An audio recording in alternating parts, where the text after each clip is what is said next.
आज की कहानी का शीर्षक है प्रेमचंद के फटे जूते, जो कि एक व्यंग्य रचना है जिसको लिखा है हरिशंकर परसाई जी ने। तो कहानी को शुरू करते हैं। प्रेमचंद का एक चित्र मेरे सामने है। पत्नी के साथ फोटो खिंचा रहे हैं। पर किसी मोटे कपड़े की टोपी, कुर्ता और धोती पहने हैं। कनपट्टी चिपकी है, गालों की हड्डियां उभर आई हैं, पर घनी मूछें चेहरे को भरा भरा बतलाती हैं। पाँव में कैनवस के जूते हैं जिनके बंद बेतरतीब बंधे हैं। लापरवाही से उपयोग करने पर बंद के सिरों पर की लोहे की पतरी निकल जाती है और छेदों में बंद डालने में परेशानी होती है। तब बंद कैसे भी कस लिए जाते हैं। दाहिने पांव का जूता ठीक है, मगर बाएं जूते में बड़ा छेद हो गया है जिसमें से अंगुली बाहर निकल आई है। मेरी दृष्टि इस जूते पर अटक गई है। सोचता हूँ, फोटो खिंचवाने की अगर ये पोशाक है तो पहनने की कैसी होगी। नहीं, इस आदमी की अलग अलग पोशाकें नहीं होंगी। इसमें पोशाकें बदलने का गुण नहीं है। ये जैसा है वैसा ही फोटो में खिंच जाता है। मैं चेहरे की तरफ देखता हूँ। क्या तुम्हें मालूम है, मेरे साहित्यिक पुरखे, कि तुम्हारा जूता फट गया है और उंगली बाहर दिख रही है। क्या तुम्हें इसका जरा भी एहसास नहीं है? जरा लज्जा, संकोच या झेप नहीं है? क्या तुम इतना भी नहीं जानते कि धोती को थोड़ा नीचे खींच लेने से अंगुली ढक सकती है? मगर फिर भी तुम्हारे चेहरे पर बड़ी बेपरवाही, बड़ा विश्वास है। फोटोग्राफर ने जब रेडी प्लीज कहा होगा, तब परंपरा के अनुसार तुमने मुस्कान लाने की कोशिश की होगी। दर्द के गहरे कुएं के तल में कहीं पड़ी मुस्कान को धीरे धीरे खींचकर ऊपर निकाल रहे होगे कि बीच में ही क्लिक करके फोटोग्राफर ने थैंक यू कह दी। विचित्र है यह अधूरी मुस्कान। ये मुस्कान नहीं, इसमें उपहास है, व्यंग्य है।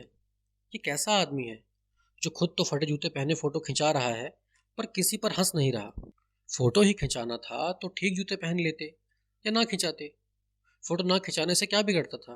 ओह, शायद पत्नी का आग्रह रहा हो और तुम अच्छा चल भाई कहकर बैठ गए होंगे। मगर ये कितनी बड़ी ट्रेजेडी है कि आदमी के पास फोटो खिंचाने को भी जूता ना हो। मैं तुम्हारी ये फोटो देखते देखते तुम्हारे कलेश को अपने भीतर महसूस करके जैसे रो पड़ना चाहता हूँ, मगर तुम्हारी आंखों का ये तीखा दर्द भरा व्यंग्य मुझे एकदम रोक देता है। तुम फोटो का महत्व नहीं समझते। समझते होते तो किसी से फोटो खिंचाने के लिए जूते मांग लेते। लोग तो मांग के कोर्ट से वर दिखाई करते हैं और मांगे की मोटर से बारात निकालते हैं। फोटो खिंचाने के लिए तो बीवी तक मांग ली जाती है। तुमसे जूते नहीं मांगे बने। तुम फोटो का महत्व नहीं जानते। लोग तो इत्र चुपड़ कर फोटो खिंचाते हैं जिससे फोटो में खुशबू आ जाए।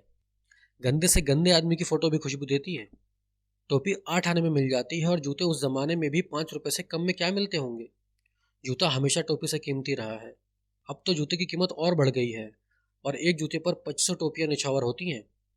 तुम भी जूते और टोपी के अनुपातिक मूल्य के मारे हुए थे। ये विडंबना मुझे इतनी तीव्रता से पहले कभी नहीं चुभी जितनी आज चुभ रही है। मैं तुम्हारा फटा जूता देख रहा हूँ।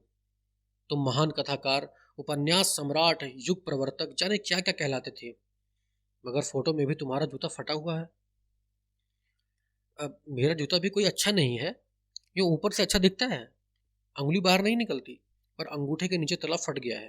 अंगूठा जमीन से घिसता है और पैनी मिट्टी पर कभी रगड़ खाकर लहूलुहान भी हो जाता है। पूरा तला गिर जाएगा, पूरा पंजा छिल जाएगा, मगर अंगुली बाहर नहीं दिखेगी। तुम्हारी अंगुली दिखती है पर पाँव सुरक्षित है। मेरी उंगली ढकी है पर पंजा नीचे घिस रहा है। तुम पर्दे का महत्व ही नहीं जानते। हम पर्दे पर कुर्बान हो रहे हैं। तुम फटा जूता बड़े ठाठ से पहने हो, मैं ऐसे नहीं पहन सकता। फोटो तो जिंदगी भर इस तरह नहीं खिंचाऊं, चाहे कोई जीवनी बिना फोटो के ही छाप दे। तुम्हारी ये व्यंग्य मुस्कान मेरे हौसले पस्त कर देती है। क्या मतलब है इसका? कौन सी मुस्कान है ये? क्या होरी का गोदान हो गया? क्या पूस की रात में नीलगाय हल्कू का खेत चर गई? क्या सुजान भगत का लड़का मर गया क्योंकि डॉक्टर्स क्लब छोड़कर नहीं आ सकते हैं? नहीं, मुझे लगता है माधो औरत के कफन के चंदे की शराब पी गया। वही मुस्कान मालूम होती है। मैं तुम्हारा जूता फिर देखता हूँ। कैसे फट गया ये? मेरी जनता के लेखक क्या बहु चक्कर काटते रहे? क्या बनिए के तगादे से बचने के लिए मील दो मील का चक्कर लगाकर घर लौटते रहे? चक्कर लगाने से जूता फटता नहीं है, घिस जाता है। कुम्भन दास का जूता भी फतेहपुर सीकरी जाने आने में घिस गया था। उसे बड़ा पछतावा हुआ। उसने कहा, आवत जात पनहिया घिस गई बिसर गयो हरि नाम। और ऐसे बुलाकर देने वालों के लिए कहा था, जिनके देखे दुख उपजत है, तिनको करबो परे सलाम। चलने से जूता घिसता है, फटता नहीं। तुम्हारा जूता कैसे फट गया? मुझे लगता है तुम किसी सख्त चीज को ठोकर मारते रहे हो। कोई चीज जो परत पर परत सदियों से जम गई है, उसे शायद तुमने ठोकर मार मार कर अपना जूता फाड़ लिया। कोई टीला जो रास्ते पर खड़ा हो गया था, उस पर तुमने अपना जूता आजमाया। तुम उसे बचाकर उसके बगल से भी तो निकल सकते थे। टीलों से समझौता भी तो हो जाता है। सभी नदियां पहाड़ थोड़ी ही फोड़ती हैं। कोई रास्ता बदलकर घूम कर भी तो चली जाती हैं। तुम समझौता कर नहीं सके। क्या तुम्हारी भी वही कमजोरी थी जो होरी को ले डूबी? वही नेम धर्म वाली कमजोरी?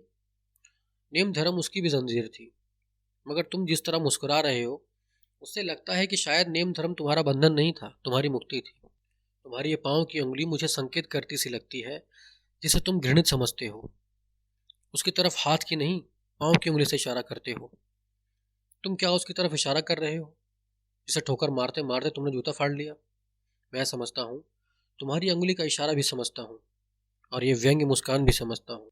तुम मुझ पर या हम सभी पर हंस रहे हो, उन पर जो अंगुली छिपाए और तलुआ घिसाए चल रहे हैं, उन पर जो टीले को बरकाकर बाजू से निकल रहे हैं।